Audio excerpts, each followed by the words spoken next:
If you're thinking about buying an investment property in Puerto Rico, I'm going to talk about all the expenses that it takes to run a short-term rental here in Puerto Rico. And we're going to go over my fixed expenses, and we're going to let you see if it's worth it, because pretty much everything here costs more than my houses that I have in Florida.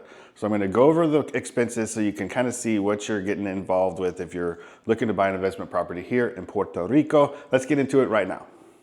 Shut up and sit down.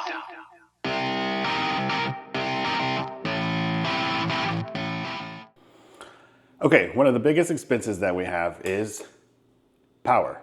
Our light bill runs us on the low end $250 a month.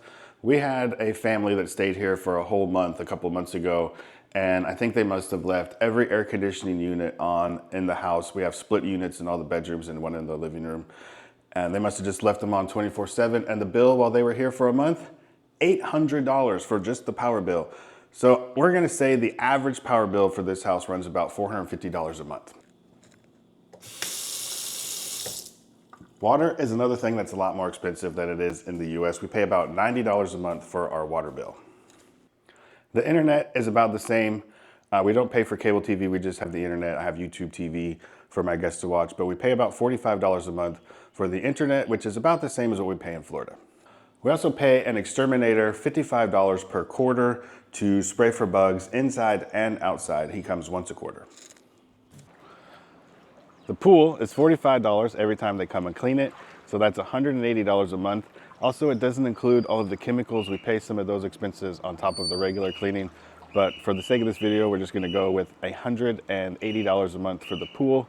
And this pool is pretty big, but it's not very deep, so it's about 10,000 gallons. If your pool is deeper or bigger than this, it's gonna cost you even more than that. Also, while I'm out here, we have to get the grass cut.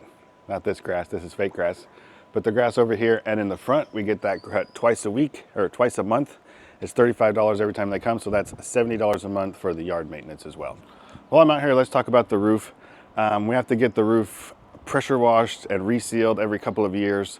I think it's a couple $1,000s, maybe $3,000 roughly.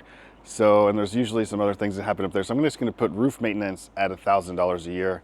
And if you can see the AC unit up there painted blue, there's a couple things that we had to do with the AC units. One, you have to put that blue paint on them to protect them from the ocean sea air because we're so close to the beach, but also because the power goes out here all the time. We had to put surge protectors on all of them. Before we got the surge protectors on, one of them got zapped and we had to get the circuit board repaired. That was about $250. So there's a lot of things like that that go on up on the roof, but I'm just gonna call it $1,000. That's probably low also. Okay, the last couple of expenses are our homeowner's insurance runs about $2,000 per year. Our property taxes run about $1,100 per year. Our flood insurance is $650 a year, and we pay an HOA because we're in a gated community. We got a gate out there and they mow the common areas, and that runs about $240 a year. And that's all of our fixed monthly expenses that I can think of. That's not including anytime anything breaks, any repair costs. That's not including, you know, obviously cleaning fees for when the guests rent the house. So I'll go and I'll add all this up and give you a total, and then we'll talk a little bit about, is it worth it to have a short-term rental in Puerto Rico? Before I go in and I add up all these numbers and we do the number crunching, you know, sometimes you have to think about, is it worth it? In fact, of how much are you going to enjoy the house and use the house?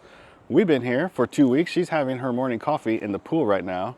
It's the second week of December right now, and she's in the pool at 9 o'clock in the morning. I'm not quite sweating yet. It's not that hot yet, but the pool still feels nice. And we've been here for a couple of weeks enjoying this house. So that's part of it too. If it's just an investment property and it's just the numbers, well, then we'll go crunch the numbers. But if you're planning to use the pool, use the house, swim in the pool, be in Puerto Rico. We've had guests for the last 2 weeks. My brother's here now. We had some other friends of ours down the week before. And it's fun having our friends down here. It's fun coming here in wintertime and enjoying this house a little bit for ourselves too. So that is part of the equation. Okay, I came inside because that bird that was squawking out there was kind of noisy. I don't know if it was annoying in the video or not. The power runs $5,400 per year.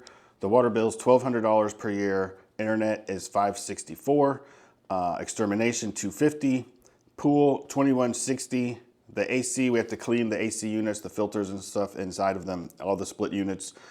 So that is $500 a year. The yard maintenance is $840 a year. The roof maintenance, which we talked about, we're putting at $1,000 a month.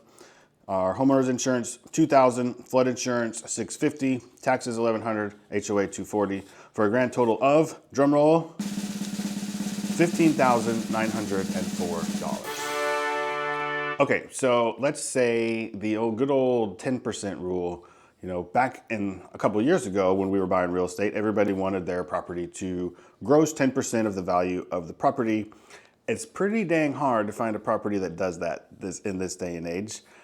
This house does close to that. I'm not going to give the exact numbers, but let's just say this house grosses 10% of what it's worth. I believe this house is worth around $400,000 if I was going to sell it today. Which, if you want to buy it, you can make me an offer. It's not really for sale, but I'll always consider selling a house. So if it's worth if it's worth $400,000, that would mean that this house does about $40,000 a year in gross revenue. We do also have a property manager on this house, so they take 20% right off of the top. So that's $8,000 that the property manager gets. So that would leave $32,000 of revenue, and then we've got the almost $16,000 of expenses, which leaves you close to $17,000 of income on the property. Is that worth it to you for a $400,000 asset? You know, I don't know. Maybe it is, maybe it isn't. Again, like we talked about, how much are you going to use the property?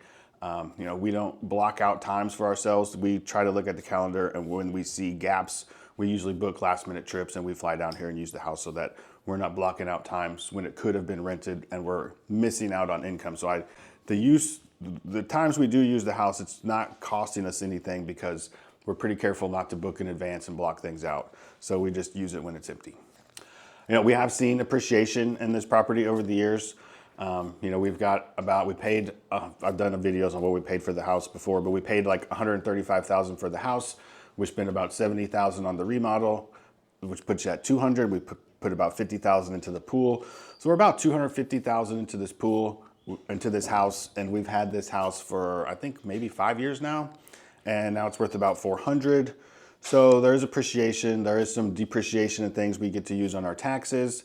So it's not just the $17,000 in income that it potentially makes. You know, if I were to sell this house for $400,000, I have to pay capital gains taxes. Let's just use a round number. That'd be $50,000. I'd say, let's say I netted out $350,000. If I put $350,000 into the stock market and I got an 8% return, that's like $28,000. So I could make more money just investing this money into ETFs maybe, and say I got 8%, I'd make more money, but then I wouldn't have a cool house in Puerto Rico to use.